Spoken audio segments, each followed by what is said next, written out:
你可能也注意到了，就是家里附近那间从小看到大的邮局，好像某一天，就突然拉下铁门了。没错，然后新闻标题也写得很耸动，什么全台邮局连关12家，邮局爆发裁撤潮。对，看到这些，第一个反应一定是，中华邮政是不是撑不下去了？这个问题问得很好。我们的任务就是要一起来拆解这些资讯，看看标题背后的真相到底是什么。其实这些资料啊，里面我觉得最有趣的一点哦，就是它呈现了一个巨大的矛盾。矛盾。对，一方面我们看到邮局分局在关，然后邮务收入每年亏损3亿台币，这数字听起来很吓人。3亿很多诶。但另外一方面，你一翻开他们的财报，中华邮政在2025年的税后净利预估竟然超过130亿台币，哇，等一下，亏3亿，但又赚130亿。就是这样。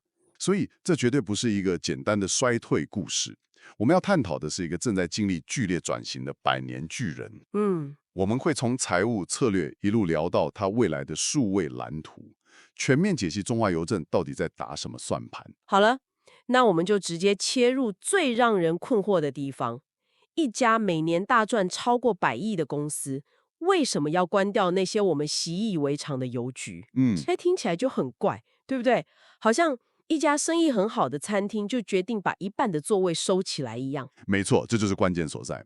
中华邮政的营运模式其实是很多元的，它不只是一家邮递公司，哦，它的核心利润其实是来自另外3大业务：储汇、寿险，还有庞大的资金运用。啊，金融那一块。对，光是储汇业务去年就贡献了大约100亿台币的利润，这还没算寿险跟投资收益哦。哇，邮务函件量每年惊人的少了2000多万件，导致邮务本业每年亏3亿元，这完全是真的。但这3亿的亏损，你把它放到100多亿的利润里面去看，就好像没那么致命了。等等，所以你的意思是我们平常熟悉的那个寄信、领包裹的邮局，其实是由一个非常赚钱的金融部门，没错，在补贴一个因为数位化而萎缩，但又必须维持普遍服务的邮务部门。就是这个概念。你可以把它想象成一家航空公司，它的货运业务赚得盆满钵钵，所以它有本钱继续飞一些不赚钱但必要的偏远航线。哦，这个比喻我懂了。中华邮政的金融部门就是那台超赚钱的货机，支撑着整个邮务王国的飞行。这不是崩溃，而是一种策略性的内部平衡。了解。这也解释了为什么，即使在2025年4月，因为美国关税政策导致新台币突然大幅升值，影响了他们的海外投资收益，但他们年底依然能转亏为盈，达到130亿的净利。这就显示了他们这种多元化经营的强大韧性。好，这个财务结构我理解了，但问题又绕回来啦。既然金融部门这么赚钱，有能力补贴，那到底为什么还要裁撤那12间分局？对很多社区，特别是长辈来说，邮局不只是一个办事的地方，它更像是一个社交中心，一个生活地标。哎，没错，这不是随便乱关，他们比较像是在做一次门市总体检，把资源从效益低的据点集中到能提供更好服务的地方。门市总体检。对，根据你给的资料，中华邮政有一套很明确的4因子评估框架，来决定哪些据点需要整并。哎，4因子，好，我们来一一个拆解。第一个是什么？第一个是营业空间与环境受限，很多被裁撤的邮局其实是租来的，空间又小又旧，动线也不好。你想想看，在这种环境下，你很难导入现代化的包裹自动分拣设备，也很难规划出一个专业舒适的理财咨询空间。这我完全可以想象，有些老邮局真的就是挤在一个小小的店面里，尖峰时段进去，人跟人几乎是背贴的背，那个体验感确实不好。对，然后第二个因素是服务范围重叠，重叠，这也特别容易发生在人口密集的都会区，有些邮局彼此距离甚至不到1公里。这么近，以前是为了便民，但现在大家用网银 ATM 的频率远高于跑柜台，你维持2个据点服务同一个小区域，效益就变得很低。从经营效率来看是很合理啦，但对住在刚好那2间邮局中间的居民来说，会不会感觉是为了你们的效率，牺牲了我的方便？这就是改革最困难的地方，效率和情感的拉扯。第三个因素就比较直接了，就是业务量与绩效下滑。数字会说话。没错，这些被列入整并名单的据点，他们的临柜交易量、新开户数，还有邮件处理量，都呈现了持续好几年的下降趋势。那最后一个因素呢？第四个是后勤与安全限制，这一点可能很多人没想到。后勤？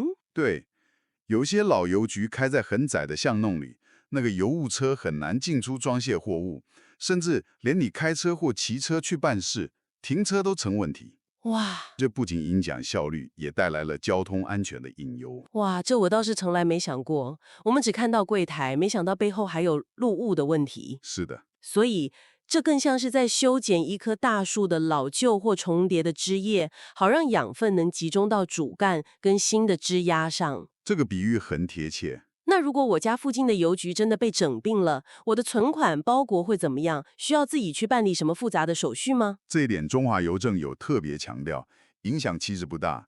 他们用的是合并，而非单纯关闭。合并？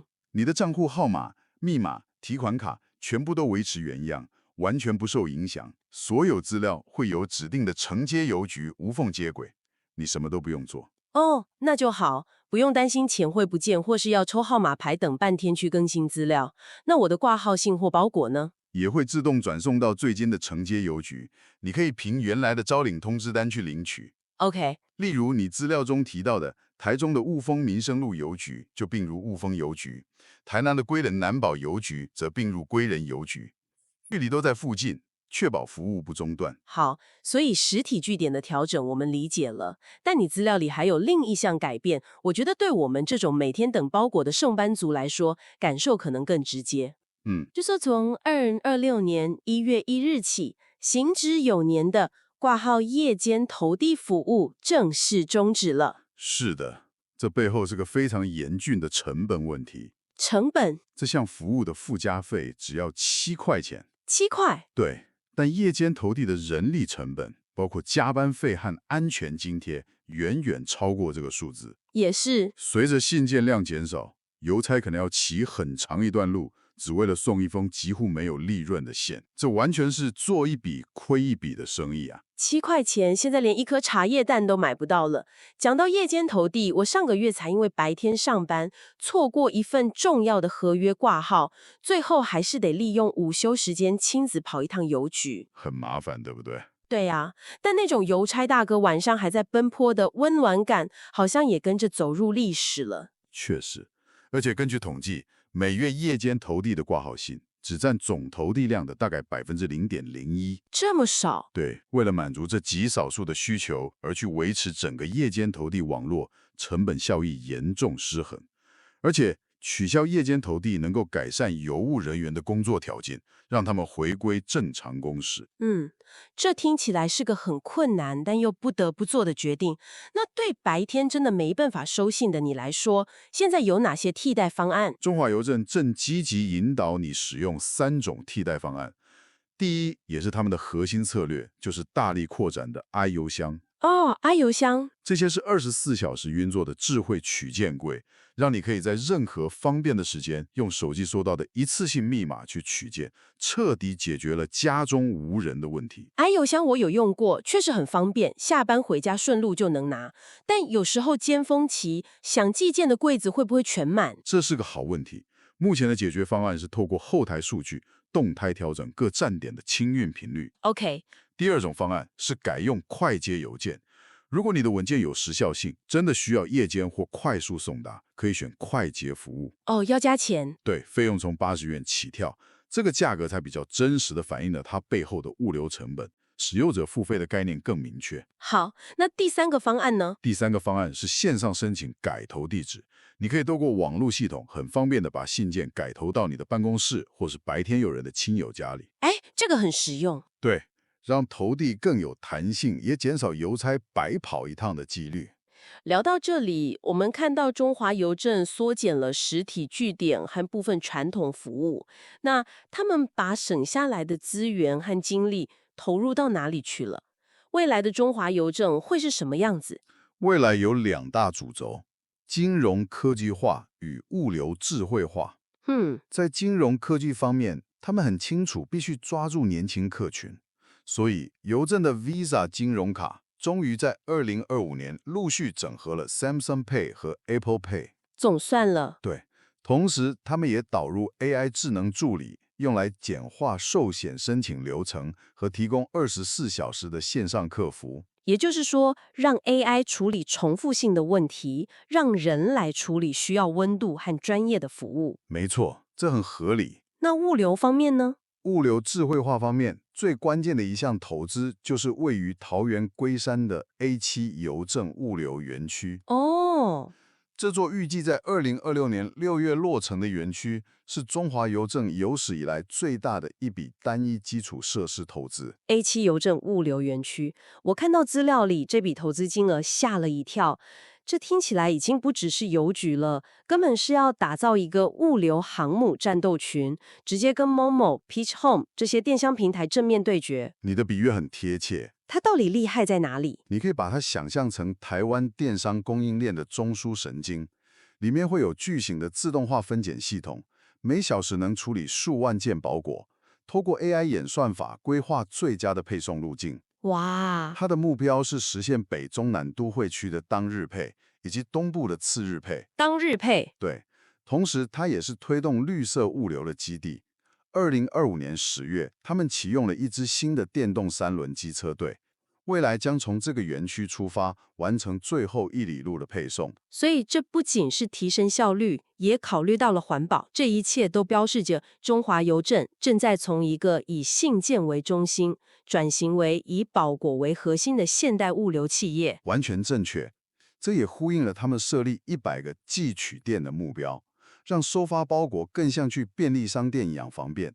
他们正在打造一个全新的生态系。所以总结来看，你提供的这些资料描绘的并不是一个衰败的故事，不是，而是一个百年企业为了生存下去所进行的必要且剧烈的转型。裁撤分局停止夜间投递，这些是减法，是为了止血和提升效率。是的。而投资 A7 物流园区，发展 i 邮箱网络，导入 AI 和行动支付，这些是加法，是为了开创新的成长曲线。他们正在打造一个混合体，既是一个高科技的逻辑物流与金融平台，同时也没忘记身为公营事业的社会责任。例如，他们持续推动偏乡的维新保险，以及承办政府的普发现金这些社会服务。这确实是一个复杂但思路清晰的转型蓝图。是的，而这次的分析让我们看到，中华邮政正在努力变得更有效率，更能与私人企业竞争。但这也留下一个值得你深思的问题。作为一个公营事业，它应该在追求利润的效率和承担社会责任的普及服务之间如何取得平衡这是一个大哉问。对，当一项服务，比如说偏远地区的邮局或低用量的投递服务，它不再赚钱时，应该被缩减到什么程度？中华邮政未来的每一个决定，都将是这个时代给所有公共服务事业的考题。